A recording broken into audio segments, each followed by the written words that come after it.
अध्यक्ष महोदय, धन्यवाद, आपने मुझे बोलने का अवसर दिया। बहुत गंभीर स्थिति है और संवेदनशील मुद्दा है, और जैसे कि मेरे पूर्व वक्ताओं ने भी कहा है, मैं पहले ही ये स्पष्ट करना चाहती हूँ कि माननीय श्री ओम बिरला के प्रति व्यक्तिगत रूप से मेरा कोई आक्रोश या विरोध नहीं है। Sir, there is nothing driven out of personal grievances, but it's certainly our expectations of the Honorable Chair and the values and principles of fairness and impartiality with which is integral to the functioning of the Chair. Sir, काफ़ी चर्चा। देखिए, opposition का ही एक माननीय सदस्य साहब बोल रही है, आप सब लोग अपना विषय बुलाते चला गए। Please be seated, all the members request, please be seated, please be seated. क्या कर रहे हैं आप? एक महिला सांसद बोल रहे हैं। टाइम मत काटिएगा प्लीज मेरा। हाँ, नहीं टाइम नहीं, आप बोलो, बोलिए। आपका सहयोगी को बोलिए बैठने के लिए। सर, हमारा तो अकेला चलो है, तो अकेला चलो है।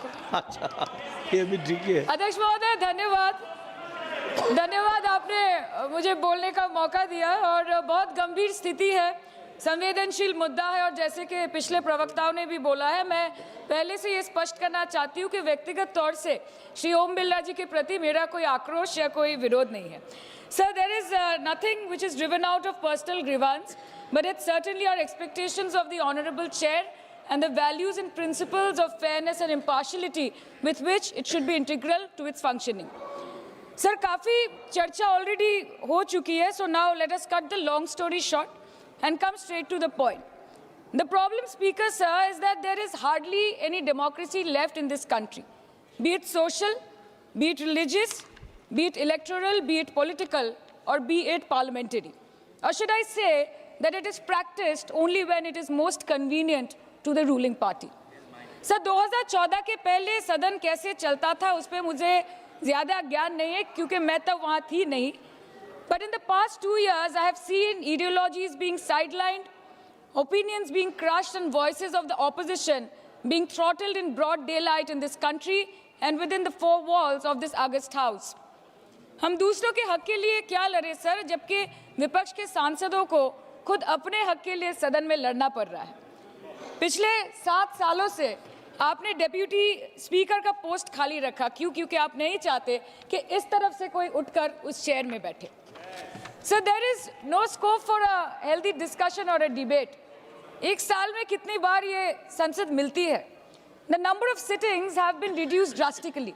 2009 से 2014 के बीच 15th लोकसभा में 356 दिन ये हाउस चली, सालाना 61 दिन, और 2019 से 2024 के बीच 5 साल में सिर्फ 274 दिन, average 55 days yearly, making it the shortest full term Lok Sabha since 1952। 2025 के मॉनसून सत्र में निर्धारित 120 घंटों में सिर्फ 37 घंटे लोकसभा और सिर्फ 41 घंटे राज्यसभा की कार्रवाई चली।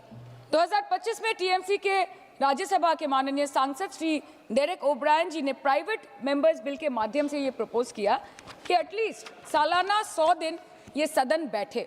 सर, ये सिर्फ विपक्ष का, हमारा प्रेरोगेटिव नहीं हो सकता, ये ट्रेजरी बेंच का भी प्रेरोगेटिव होना चाहिए और इस माननीय चेयर का भी प्रेरोगेटिव होना चाहिए। सर, पार्लियामेंट चलाने में हर मिनट 2.5 लाख रुपए खर्च होते हैं, हर मिनट 2.5 लाख रुपए खर्च होते हैं।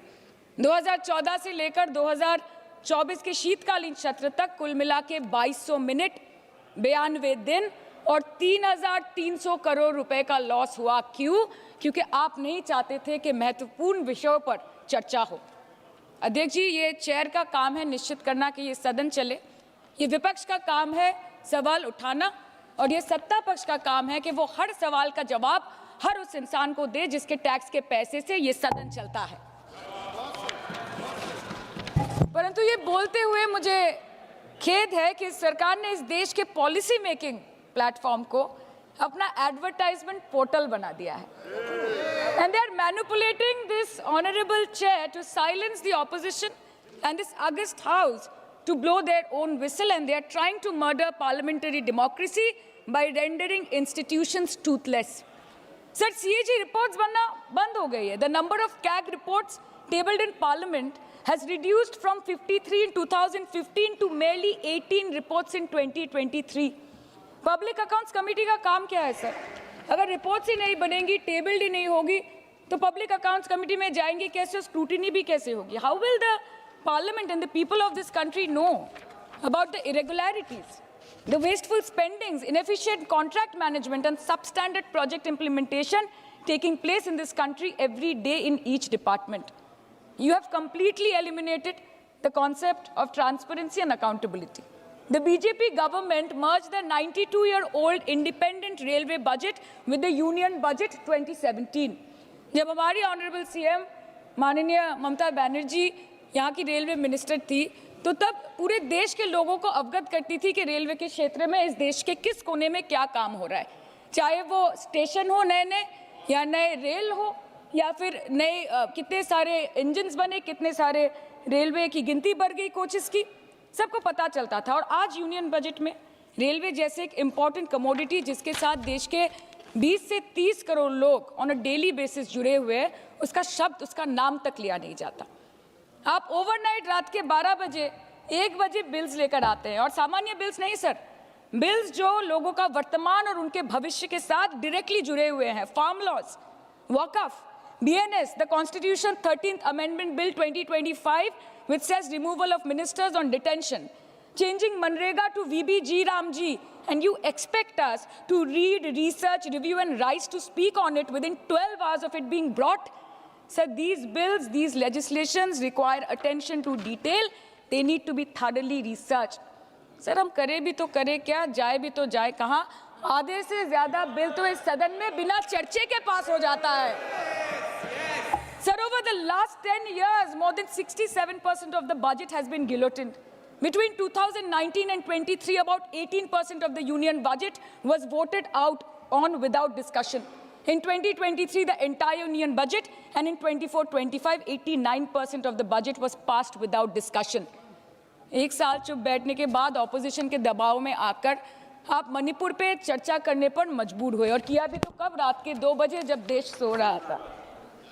आप चाहते हैं कि हम ये सब देखें और इस सदन में चुप रहे। बंगाल के हक का 2 लाख करोड़ बाकी है।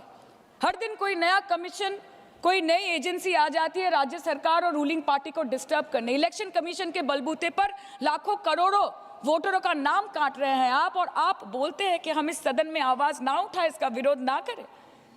आज SIR के चलते पूरे देश में 150 से ऊपर लोगों की मौत हो गई। BLOs ने आत्महत्या कर ली। आम आदमी को चिंता से, डर से दिल का दौरा आ गया।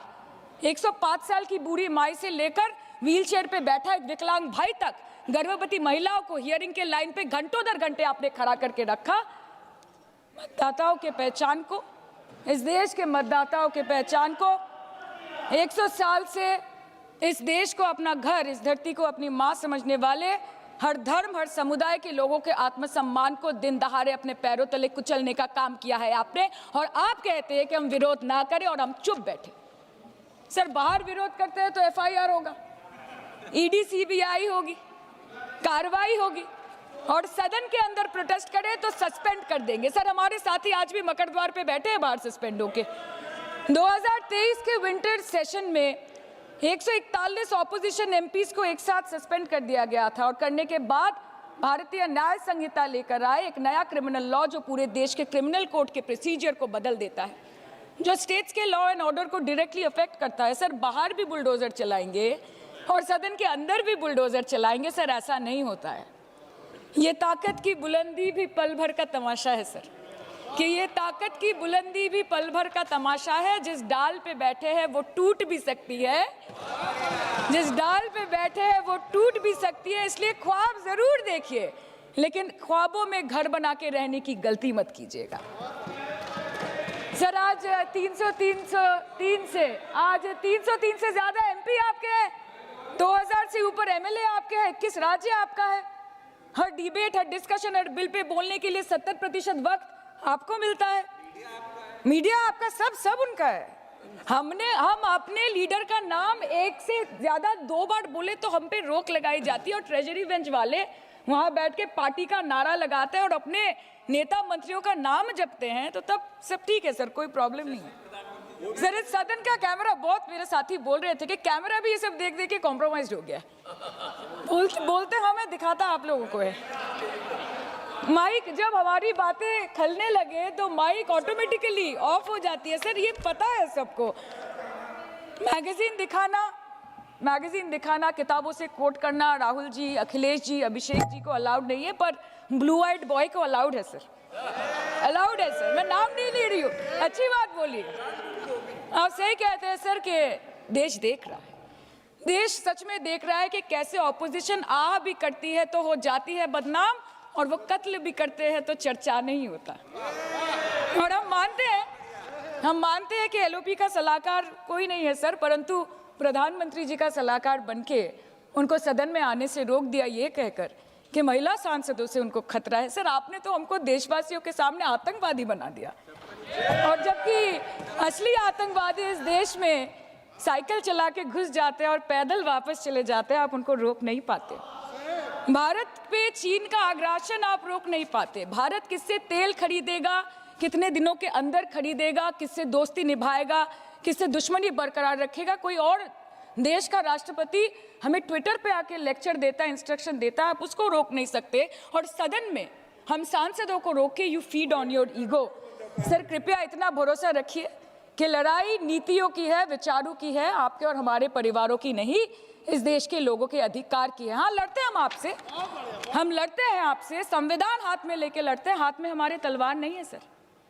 और सर ये देश के लोग समझ गए हैं कि आपको महत्वपूर्ण विषयों पर बात नहीं करनी है, विषय पर भी आइए, विषयों पर बात नहीं करनी है सर, के ऊपर चर्चा चल रहा है, सर पार्लियामेंटरी प्रोसीजर कभी सर, मुद्दे पर भी आना कीजिए, चर्चा नहीं मुद्दे पर आइए, ठीक है। बेरोजगारी पे चर्चा नहीं करनी है, हाँ जी, शिक्षा पे नहीं करनी है, स्वास्थ्य पे नहीं करनी है, बजट पे नहीं करनी है, प्रदूषण, एसआईआर, डिफेंस, विदेश नीति, नेशनल सिक्योरिटी पे नहीं करनी है, एप्स्टीन फाइल्स पे नहीं करनी है। मुद्दा है स्पीकर्स का रिमूवल, उसके ऊपर बोलिएगा। के सिर्फ वाह मोदी जी वाह करना है सर, कीजिए, पर आपसे विनती इतनी है कि डेमोक्रेसी को बचाइए और कृपया इस सदन को किसी पार्टी ऑफिस मत बनने दीजिए सर, यही दरख्वास्त है। क्योंकि ये सदन जैसे हमारे आदरणीय प्रधानमंत्री के लिए मंदिर है, वैसे हमारे लिए भी मंदिर है, और गणतंत्र हमारी पूजा है, संविधान हमारी गीता है। और इस मंदिर में बैठ के अगर कोई झूठ बोले और गीता पे हाथ रखे, कोई अन्याय करे, तो sir all India Trinamool Congress जो इस देश की थर्ड लार्जेस्ट ऑपोजिशन है, that will surely not pander और surrender to your step motherly और should I say step fatherly attitude.